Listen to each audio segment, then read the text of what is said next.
Hey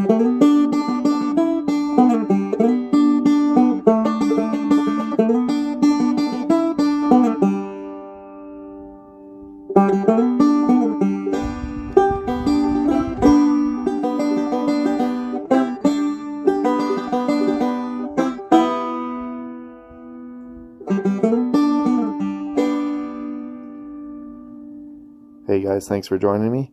In today's video I'm excited to share with you this wicked little dragonfly nymph pattern. For these flies I like using Togen's competition nymph hook. These are barbless size 8 for the eyes of this dragonfly. Togen's mono eyes, red in a 2.4mm size. For my thread I like to use Semperfli's Nano Silk. This is 50 denier 12/0, and I love these ceramic bobbins from Dr. Slick. These don't fray any threads at all. For the body, we're using Togen's 2mm foam in both olive and brown. And then for the underbody, to help that foam stay in place, some Wapsi superfine waterproof dubbing. For the legs, these things are wicked. These are Semperfli's Silly Legs in burnt orange barred. And then you can go ahead and color the body up and darken it as much as you want using some brown and green Sharpies. And you will need a fine point black Sharpie as well. So if you like fishing dragonfly nymph patterns, if that's what the fish are keying in on, similar to like a Gomphis pattern, you're going to want to have a few of these in your fly box. The takes can be absolutely vicious on these dragonflies, so maybe increase your tippet size as well if you are fishing these. So to start out with, we're just getting our thread wrapped onto the shank of this hook, and then you're going to take that 2mm foam and you're going to measure out the hook shank length in 2 parts. So right where it starts to bend there, that's why you need that fine little Sharpie, because then you're going to trace out a few little body sections. So that first little part's going to be the underbody, and then that second part's going to be on top there. I learned this trick from a good buddy of mine, an excellent fly tyer, Stanton Jack. So he ties some absolutely lights out foam dragon patterns, and so the underbody of this is what I learned from him. It's a great way to tie this foam in. It creates a very buoyant pattern, and to help that foam stick in place, I do use a little bit of dubbing. It just gives it something to bite into. That nano silk is very slippery, so it's going to want to wander around the shank of the hook as you tie it in, and this dubbing just helps out there. Now, a cool little trick that I learned with these dubbing noodles is, as you're applying the dubbing, wrap just the top bit of that bunch in, leaving the bottom kind of open and loose, and then it helps as you're adding more dubbing. It'll seamlessly blend, and then when you wrap the dubbing up the shank of this hook, use your finger just to tap it into place. In this pattern, it's not as particularly important, but if you are making dubbing bodies and you want to get a taper just right, that little trick can help make for some beautiful dubbing noodles there. And then here we're just going to create some segmentation with our thread, kind of tying in the underbody of that foam, if you will, and then making some increasing segments around the middle of this bug and working your way to a little bit of a thinner tapered segmentation near the tail end of this fly. You'll notice as I'm wrapping those segments, I'm moving my thread back to the next segment on top of the hook, so that those segmentations, you don't have any cross threading there. And at this point now, you just want to tie in kind of 2 segments of that top foam just to get it nice in place. And here we're going to whip out the brown section of this foam. This one you're going to want to cut out similar to like a bullet shape, a little bit tapered in the middle there, extending out to a point, and measure this up so that you have about a hook length in behind the fly. And now we get to play with a little bit of fire to create this 3-dimensional ribbed section. So grab a pair of channel lock pliers, something with nice big teeth in there. I find this works really well, this tip. So, and then we're going to heat this up. If you have a butane torch, that does it really quickly.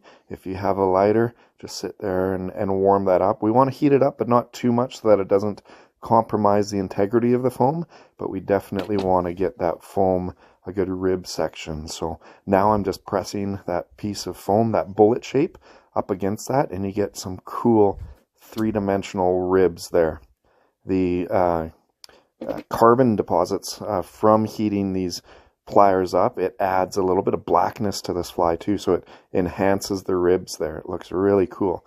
I did learn this trick from a good friend of mine, Ruben Breitkreitz. So he had a fellow fly tyer out of Kamloops that used to create these ribbed dragonfly nymphs, and I asked Ruben, hey, can I try my hand at that pattern and try to put my spin on it? And he obliged. So here we are with a very cool technique there, using some channel lock pliers or anything with a groove.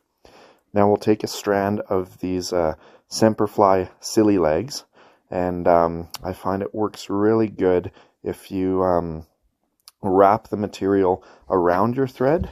We'll just trim this to length. They're just a little bit longer than what the gape of the hook is. So you wrap that silly leg material around your thread, and then you can position it nice on top. And then when we wrap that foam forward, that top layer, it's going to hold that in place. Again, these silly legs are going in between the green portion of the foam and the brown portion of the foam. That way they stick out to the side nice and horizontally. If you put them on the underside, they're going to want to wrap to the underbody of this fly, and I find the look of this, you get a little bit more movement in the water if you do it this way, in between those two top layers of foam. And here we're just following those segments that we've previously created on the underbody. You want to check your work every now and then and make sure that you're not overlapping threads underneath, and bring that thread over the top of that bottom segment as you advance. And so it's nice and clean segments. You don't have any cross threading there. And then here we're at one final segment. We're going to prepare some mono eyes here. So these Toggen's mono eyes, they are great on these dragonfly, the nymphs. If you see any pictures of this or any live specimens, their eyes are somewhat flat. They're triangular in shape and flat. So I go ahead and I melt these eyes and I just flatten them against my lighter. And that's going to make for a really realistic looking red eye. Pretty menacing looking creature, these dragonfly nymphs. And then just trim away some of that foam there to make sure that those eyes don't get buried as you insert it in between the brown layer and the green layer of the foam. And then a good trick, instead of dropping these all over your fly tying desk, keep them in your bead tweezer there, and then wrap your thread around them to capture them. Make sure that they're not dropping, falling into your heating vent or anything. And then here we're going to do a couple of wraps in behind that foam, pinch those eyes in between, and then advance again, kind of going over that underbody so you don't have any cross threading. Get that nice and happy where you want it before you cinch down on that thread. That's looking really good right there. Pretty realistic already. I'm happy with that. And then we'll go ahead and do a securing whip finish to the front. And then I like to add a couple of half hitches just around the eye of this hook. We're going to apply some UV resin to this just to help hold everything in place so these things don't get destroyed by the trout, because they will take these pretty viciously. And so that's looking pretty happy there.